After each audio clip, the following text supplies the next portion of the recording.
boa tarde. Irei falar um pouco sobre inseminação artificial e inseminação artificial em tempo fixo, transferência em embriões e clonagem. A minha equipe é composta pelo Daniel Vasconcelos e por mim, Sorreli Silva. Bom, o que seria uma inseminação artificial? É uma técnica que consiste na deposição mecânica do sêmen do aparelho reprodutor da fêmea, por meio de instrumentos. É um conjunto de ações realizadas desde a colheita do fluido seminal, sua análise e processamento em laboratórios e sua manutenção em condições corpóreas, que seja o congelamento, até sua introdução na fêmea. Bom, para o começo de conversa, a inseminação artificial em tempo fixo, que é a IATF, é um processo de inseminar uma fêmea com data marcada no período da ovulação, induzida por métodos hormonais, independentemente da manifestação do cio, enquanto que na IA, que é a inseminação artificial, os animais são inseminados após a observação do cio, natural ou induzido. Como se dá uma observação do cio? A observação da vaca que está no cio, ela fica inquieta, ela anda para lá e para cá, ela berra constantemente, ela sobe nas outras vacas. Ela é observada 2 vezes ao dia, pela manhã por volta das 8 horas da manhã. Se a vaca aceitar a monta nesse período, ela é inseminada à tarde por volta das 18 horas. Ou, ao contrário, se ela aceita a monta pela tarde, ela é inseminada no dia seguinte pela manhã. Essa é a definição sobre inseminação artificial. Espero que vocês tenham compreendido. E agora eu vou falar um pouco das vantagens que tem. Tem o melhoramento genético, pois o sêmen que é utilizado na inseminação artificial é de todos selecionados. Tem um controle de doenças, pois evita a propagação de doenças pela falta de controle entre animais na hora da reprodução. Elimina a transmissão de doenças infecciosas, cruzamento entre raças, prevenção de acidentes com fêmeas, pois ao lidar com touros, eles podem ficar muito agressivos durante a monta. E o maior controle zootécnico do rebanho. Ele possibilita o uso de uma pequena quantidade de reprodutores e uma grande quantidade de fêmeas. Agora um pouco sobre as desvantagens.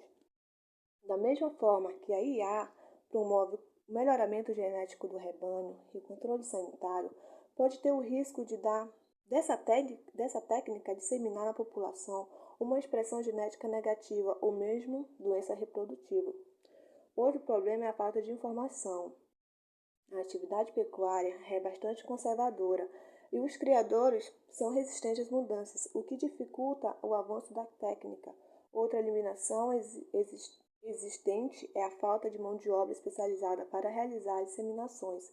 Essa falta de capacidade leva ao mau emprego da técnica, o que acarreta prejuízos para o produtor. Além disso, a ausência de infraestrutura adaptada para os procedimentos, como currais e piquetes, também é um empecilho para o crescimento desse mercado. Bom, essas são as vantagens e desvantagens da inseminação artificial. Agora irei falar sobre a inseminação artificial em tempo fixo. O que seria a IATF?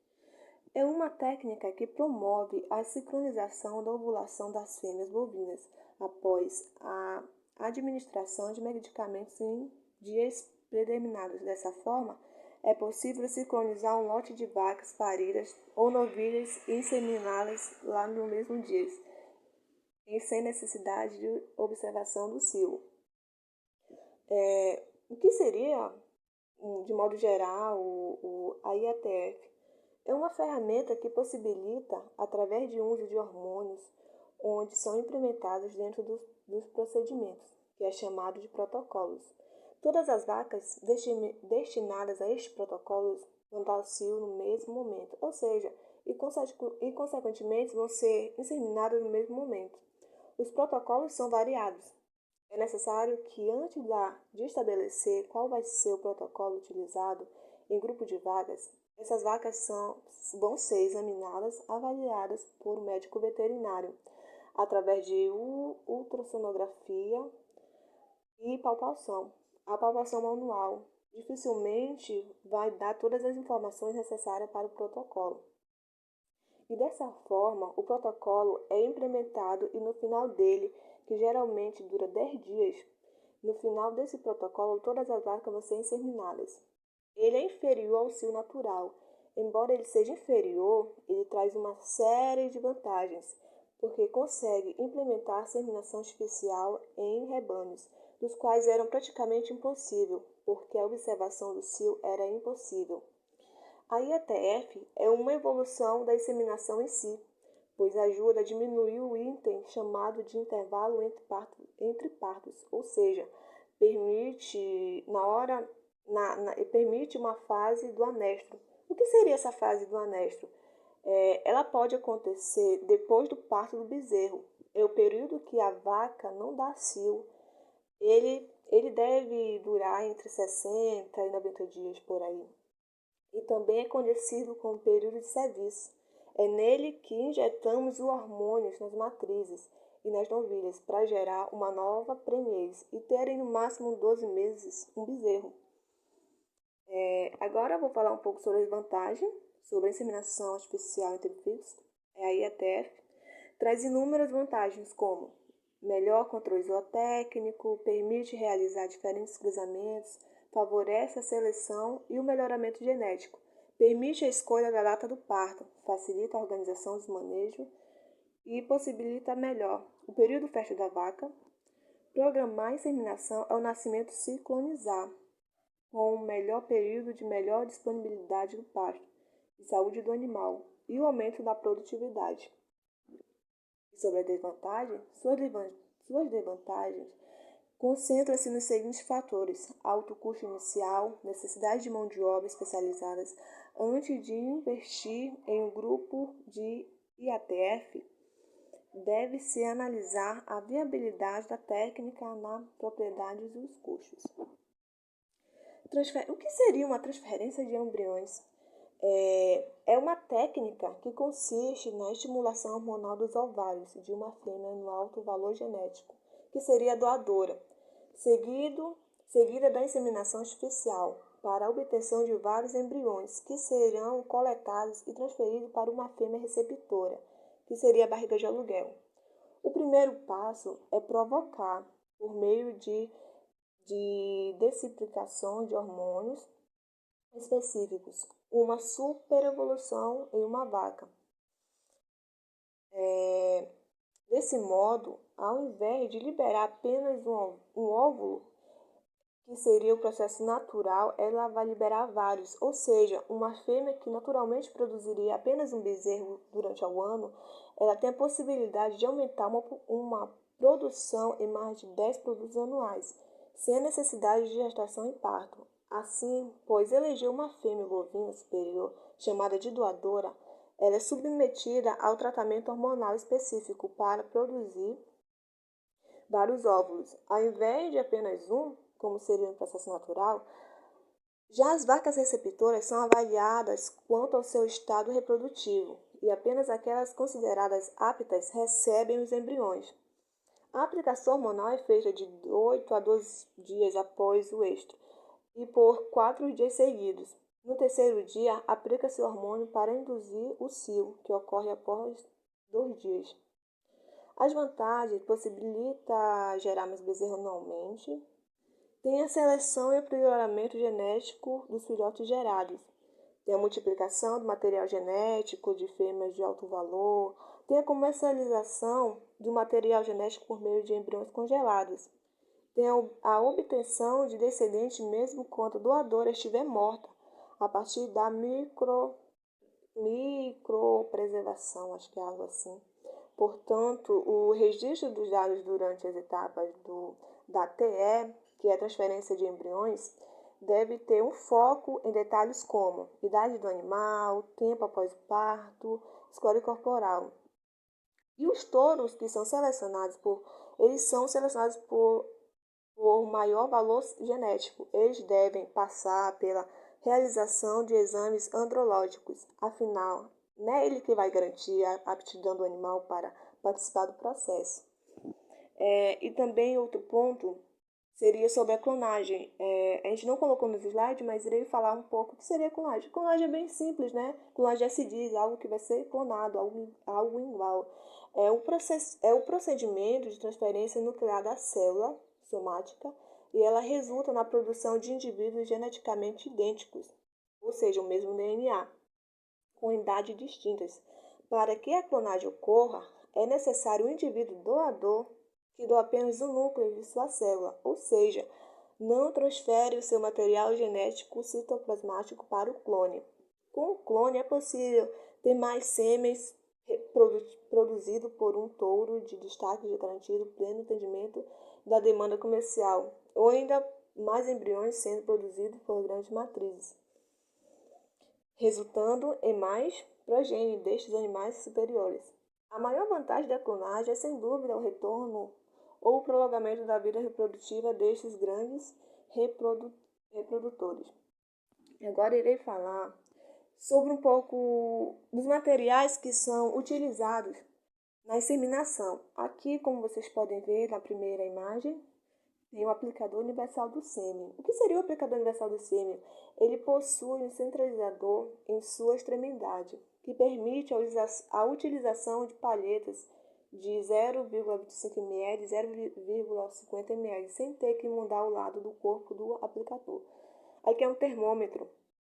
O termômetro é bem simples, né? Ele é utilizado para monitorar a temperatura da água no descongelamento do sêmen para a inseminação artificial. E aqui é a tesoura ou cortador de palhetas. Ela é usada para cortar a extremidade da palheta do sêmen. Aqui é o botijão com hidrogênio líquido, que é uma estrutura, ela é feita de alumínio reforçado e isolamento entre paredes é constituído por vácuo entre as paredes. Além do vácuo, há também folhas de alumínio e lã de vidro, que proporcionam o necessário isolamento térmico. Para tanto, ele deve receber nitrogênio líquido, que conserva as doses de sêmen congeladas em uma temperatura de menos 196 graus Celsius, por tempo determinado, desde que se mantenha o nível mínimo. Aqui são as luvas de pavão, que são utilizadas na hora da inseminação, que são as banheiras descartáveis de inseminação. O que seria a banhinha, né? Ela serve para aplicar o sêmen. São os tubos plásticos usados para proteger o aplicador e evitar a contaminação do útero. Aqui tem a caixa de isopor, ou a caixa de isopor é utilizada para o aquecimento e a manutenção da temperatura da água, para o descongelamento do sêmen. O embulidor faz o mesmo processo. E aqui a pinça. A pinça é usada para retirar a palheta do botijão e evitar queimaduras. Agora eu vou falar um pouco como é feito o processo, né, para fazer a inseminação, o procedimento para fazer a inseminação artificial.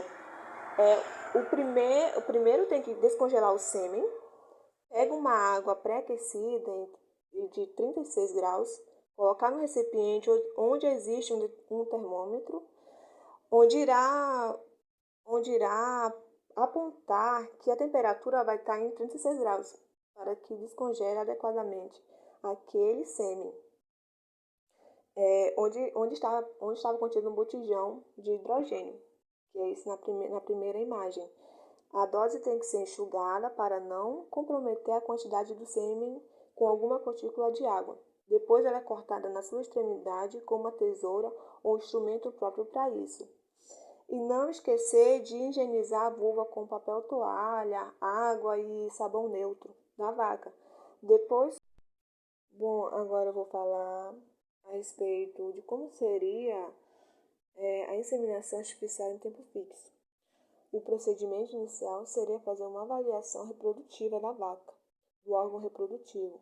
Se os ovários estão fisiológicos, se existem ovários com capacidade ovulatória. E se fazem através de uma ovulação retal, tanto do útero, quanto dos ovários. Utiliza-se o gênero H, que é o hormônio regulador de gonotrofina. Ele é reproduzido naturalmente nos animais, pois faz a sincronização do cio e faz a indução da ovulação. É uma forma de controlar o cio. Antes de fazer o implante, é de suma importância fazer a higienização da vulva, que é feita de maneira simples, com água e detergente neutro, e secar bem com papel toalha. O implante hormonal pode variar de 7 a 9 dias. É o período que a vaca fica com o implante. Depois desse ciclo, o implante é retirado e para fazer a inseminação é preciso aguardar de 48 a 54 horas. E depois de tirar a paleta de sêmen do botijão para fazer o descongelamento, ela já vem com um local para facilitar o corte depois do descongelamento. Depois coloca a paleta de sêmen dentro da banhinha, que vai estar acondicionada na embalagem plástica, onde vai proteger ela de contaminação do ambiente.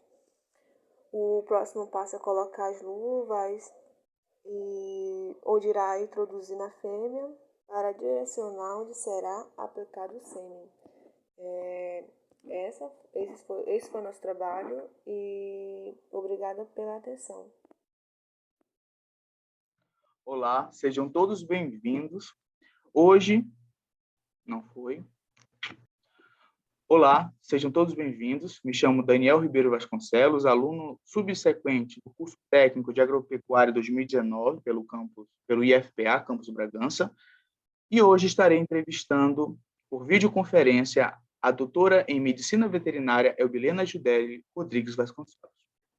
A mesma é formada desde 2006 em Medicina Veterinária pela UFPA e por lá mesmo também fez mestrado em Ciências, com ênfase em Nutrição de Ruminantes. Atualmente trabalha desde 2008 como técnica no Laboratório de Reprodução e Central de Biotecnologia e Reprodução da UFPA, Campus Castanhal. Olá, doutora. Olá, é um prazer estar aqui.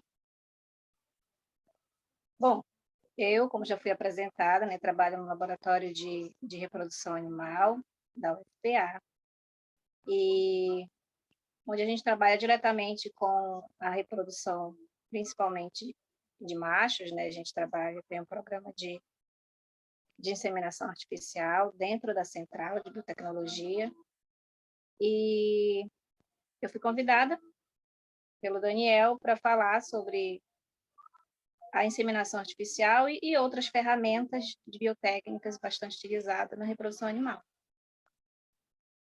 O nosso tema, doutora, é sobre inseminação artificial em tempo fixo, né? Também tem um pouco de clonagem e também sobre outras coisas. Uma das perguntas que eu tenho agora para lhe perguntar, é qual é a principal diferença da inseminação artificial em tempo fixo? O que uma distingue da outra? Bom, dentro de um programa de melhoramento genético, de um programa de reprodução, nós utilizamos biotécnicas reprodutivas, onde a inseminação artificial e a inseminação artificial em tempo fixo são as mais utilizadas, né, com mais frequência.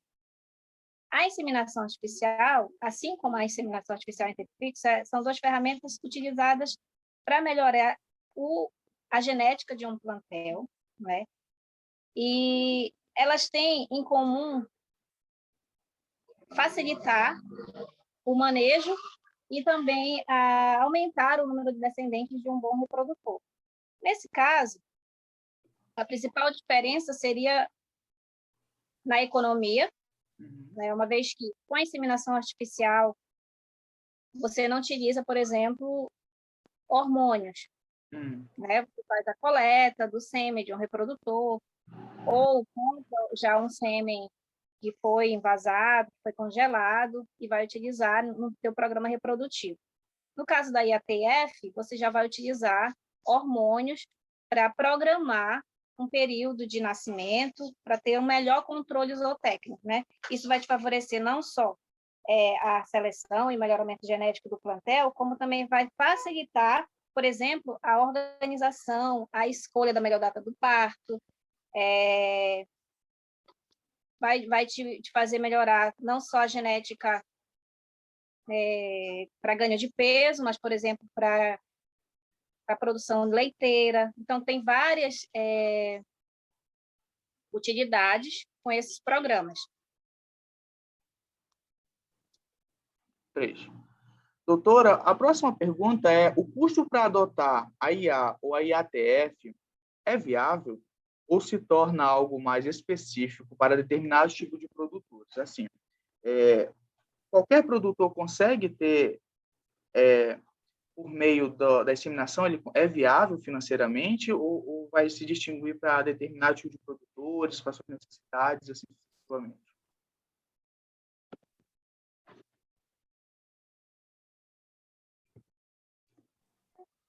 Pode ir. Bom, para se utilizar uma dessas ferramentas, como, por exemplo, a IATF, o custo em si, ele vai depender, né?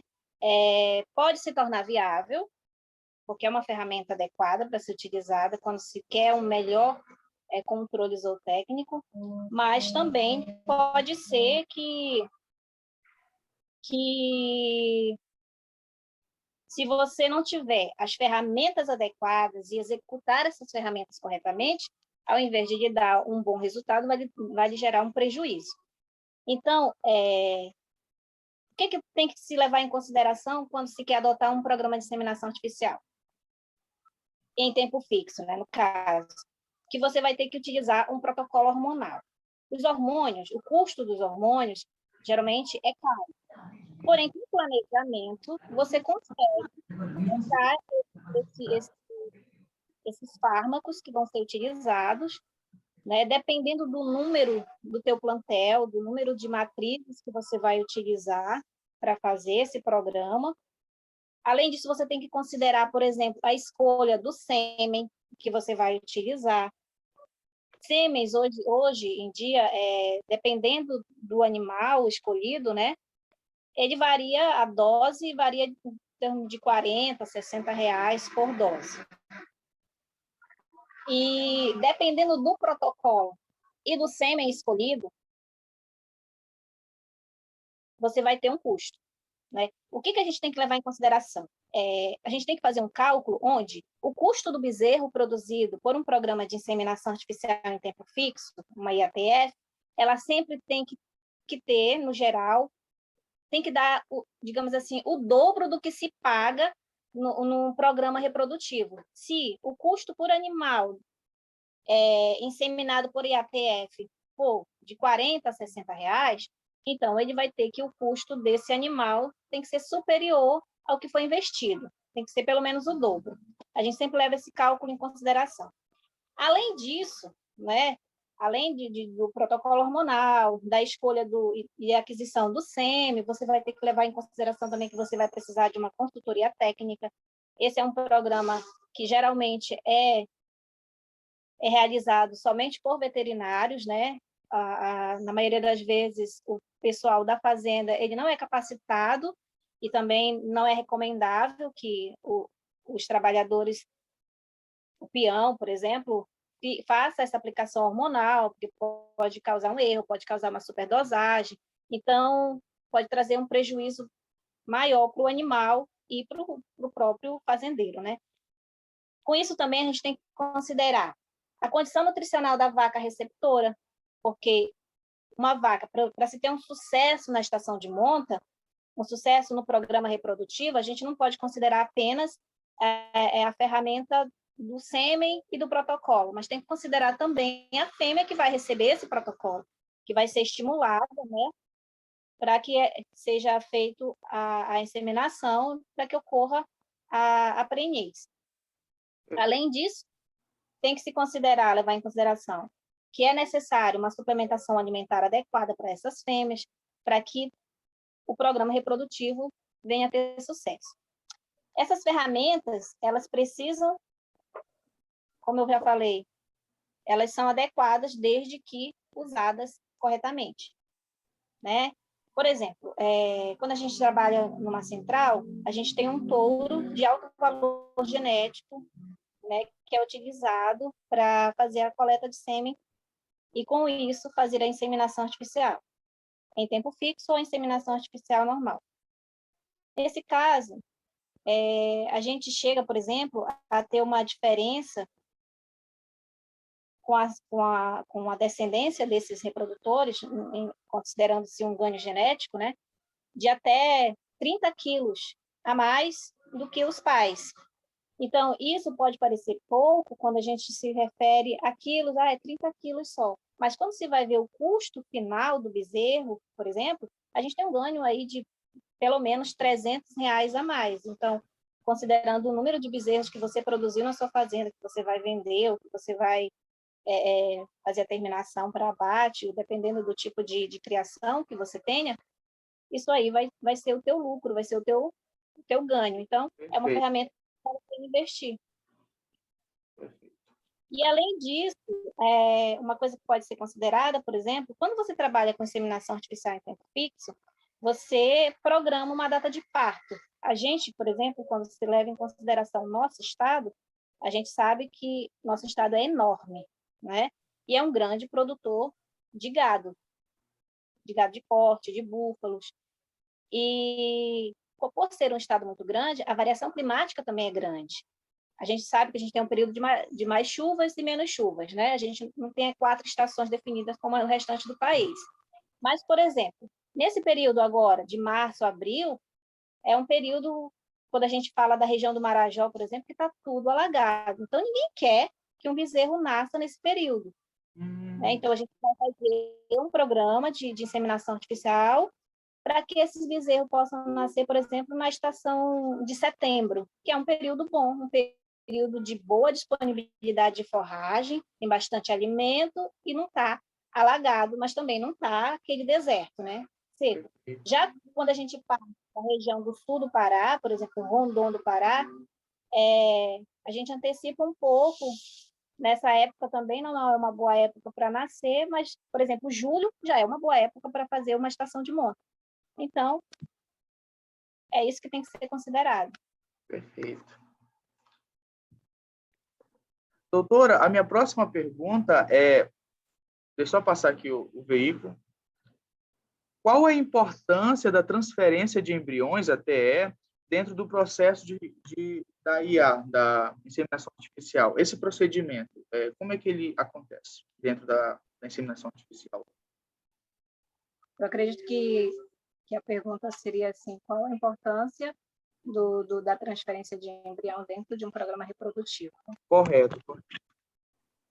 Então, é assim, a transferência de embrião ela é uma outra biotécnica bastante utilizada, né, em programas de reprodução. É uma ferramenta que te traz muitas vantagens, como, por exemplo, a escolha do sexo do animal, dá para fazer dá para fazer a manipulação em laboratório, na maioria das vezes. Existem algumas biotécnicas já em estudo, em desenvolvimento, em que não se utiliza o laboratório, mas ainda é uma técnica pouco utilizada, por exemplo, a TIFOI, né, que é uma biotécnica desenvolvida pela Embrapa, mas que ainda está sendo estudada, né? Eu não sei te dizer com precisão em que grau está de aceitação e de eficácia. A técnica de transferência de embrião, ela consiste em sincronizar uma vaca, né, uma vaca que você seleciona para ser a vaca ovuladora. Né? Essa sincronização ela pode ser através do estímulo hormonal, onde você vai fazer esse estímulo hormonal através da aplicação, né, dos fármacos, e em seguida, conforme o tempo de espera, fazer a aspiração folicular. Essa aspiração ela é feita a coleta dos óvulos, para que haja, em laboratório, o cultivo desses óvulos, onde eles vão maturar, e em seguida, depois, acho que acontece mais ou menos em 7 dias, eu não sei te precisar o tempo fixo que leva no laboratório para o cultivo, mas fisiologicamente são 7 dias, né? E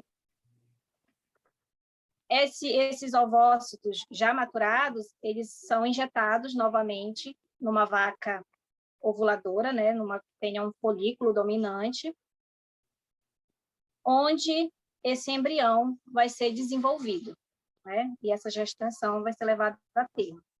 Esses embriões, eles são coletados e transferidos para as vacas receptoras, né, essa coleta é feita através da lavagem uterina, né, lavagem, onde é coletado esses embriões e transferidos para as vacas receptoras.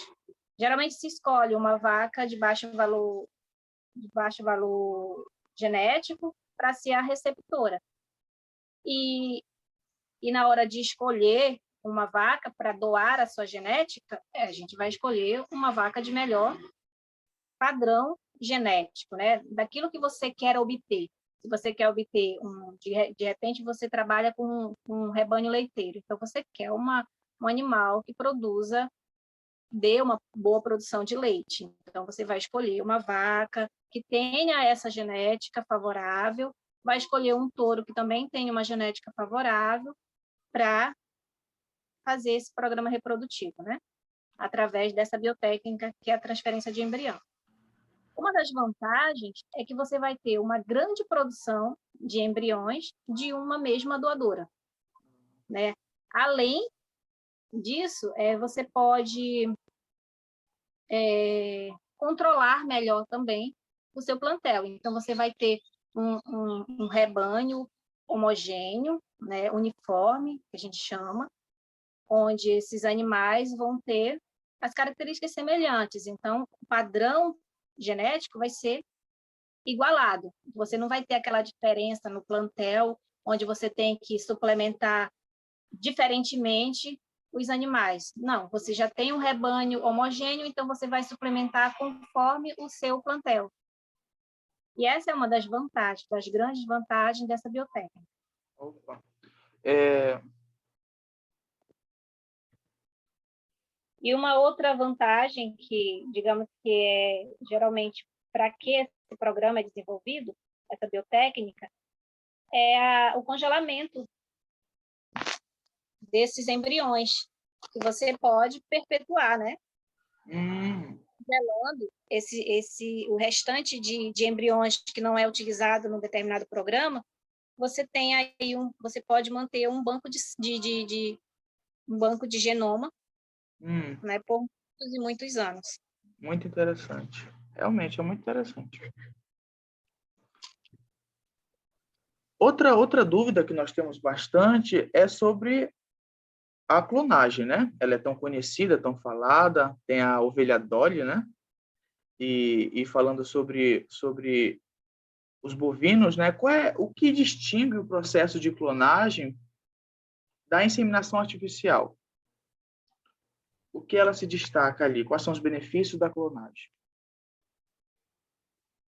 A clonagem em si, ela é uma biotécnica que envolve engenharia genética.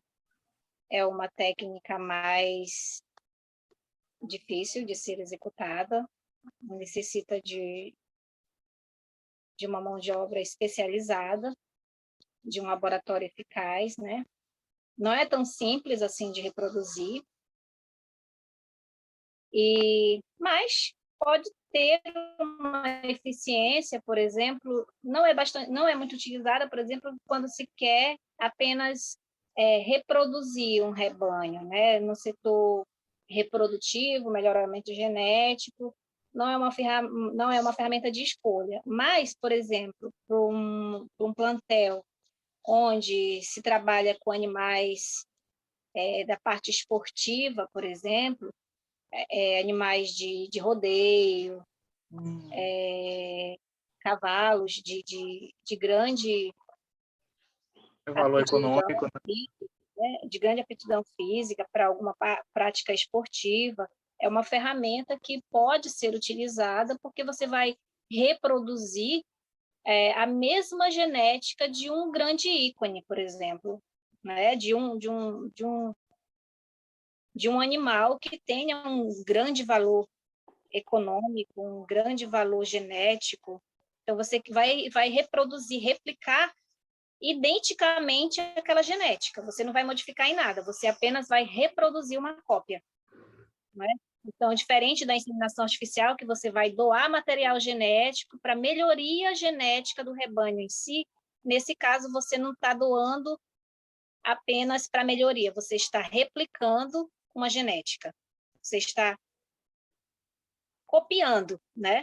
Digamos assim. A clonagem é uma cópia de um animal. Entendi. Doutora, a nossa última pergunta é um pouco sobre o seu dia a dia lá no laboratório da UFPA.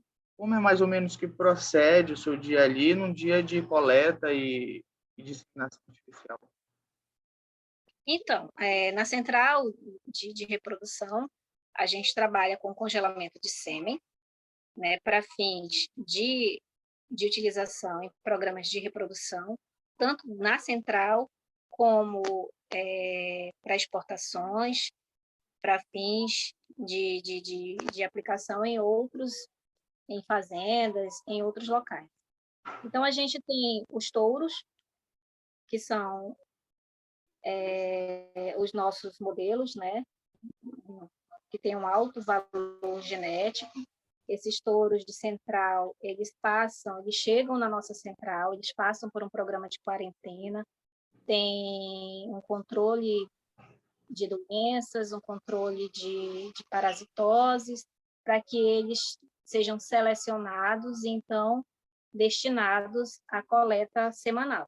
Então, as coletas ocorrem semanalmente, onde a gente faz através da monta artificial, né? No caso, a gente utiliza uma vagina artificial para fazer a coleta desse sêmen.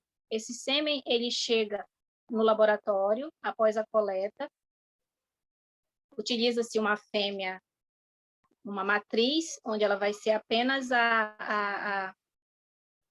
vai ficar ali para poder fazer a coleta. Ela não vai ser copulada. A cópula em si vai ocorrer dentro de uma vagina artificial, e aí a gente coleta, nessa vagina tem acoplado um copo Becker, onde o sêmen é depositado. Esse sêmen ele chega para o laboratório e a gente vai fazer todas as análises, primeiramente microscópicas, vai observar cor, odor, observar se há presença de sujidades ou de qualquer material estranho que não seja esperado, né? E, em seguida, é feito a avaliação microscópica, onde a gente vai avaliar a viabilidade celular. Nesse caso, os espermatozoides, né? O que a gente considera quando se trata de espermatozoides? Como ele é um flagelo, se você puder imaginar que um flagelo ele tem uma cauda.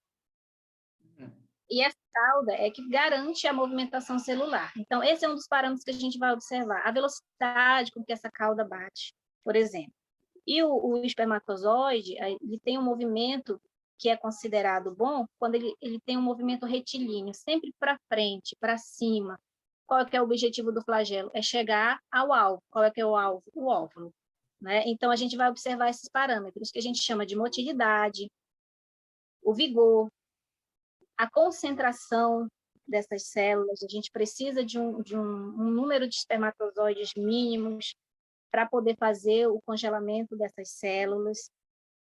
A gente precisa, por exemplo, de 10 milhões de espermatozoides por ml para fazer o congelamento de uma dose. A gente congela em palhetas de 0,25 ml, no caso de bovinos e bubalinos. Esse sêmen, depois que ele é classificado como bom, ele é diluído, colocado em um material que vai conservar ele, onde dentro desse diluente nós temos tudo o que a célula precisa para se manter estável. Tem a nutrição, tem um protetor criotécnico, um protetor para que não haja um rompimento da célula durante o processo de congelamento. Porque a gente vai ter que considerar que quando se congela uma célula, se passa por um processo assim, a célula ela pode sofrer, ela vai sofrer alguns choques. E isso pode, se não for manipulado corretamente, pode levar à morte celular. E a gente tem que manter o máximo de espermatozoides viáveis congelados. Porque tanto na prática do congelamento como no descongelamento, para se fazer a inseminação artificial, por exemplo, a gente vai ter perdas. Então, a gente congela um sêmen que tenha, no mínimo, um padrão de 70% de motilidade, um 3 de vigor, pelo menos, a gente considera a motilidade de 0 a 100 e o vigor de 1 a 5. São esses os valores. Então, a motilidade para se congelar um sêmen tem que estar no mínimo 70% e o vigor no mínimo 3. Isso porque a gente garante tem que levar em consideração que há perdas de, por exemplo, de 10 a 20% dentro dessa motilidade após o congelamento e descongelamento. Então, a rotina da central é basicamente essa. Coleta-se o sêmen do touro selecionado, avalia-se microscopicamente, faz a diluição, faz o congelamento desse sêmen em nitrogênio líquido. A gente sabe que a temperatura do nitrogênio líquido é 196 graus negativos. Então, tem todo um processo de resfriamento para depois entrar no vapor, ficar mais 20 minutos ali estabilizando a temperatura para finalmente ser congelado. Quando a gente fala congelamento, às vezes a pessoa pensa que é só tirou, inseminou, invasou e já coloca no nitrogênio. Então, não é assim. Tem as partes da rotina, da técnica que tem que ser levada em consideração, o tempo, para que esse congelamento seja eficaz e não haja destruição das células. E essa é a nossa rotina. Muito bem. Doutora, muito obrigado pela atenção, pelo tempo. Eu sei que a senhora já precisa voltar para o laboratório, mas agradeço por toda a contribuição psicológica que a senhora deu aqui, tá bom? Tenha um bom Obrigada. dia, um bom trabalho. Para você também. Sempre um prazer. Obrigado.